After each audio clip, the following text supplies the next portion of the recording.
കൊളച്ചേരിയിലെ പൗരാണിക ഇല്ലമാണ് കരുമാരത്തില്ലം.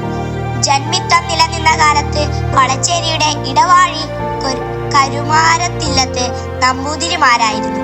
ഇവിടെയുള്ളവർ വൈദ്യശാസ്ത്രത്തിലും കലാസാഹിത്യാദികളിലും പ്രാവീണ്യമുള്ളവരായിരുന്നു.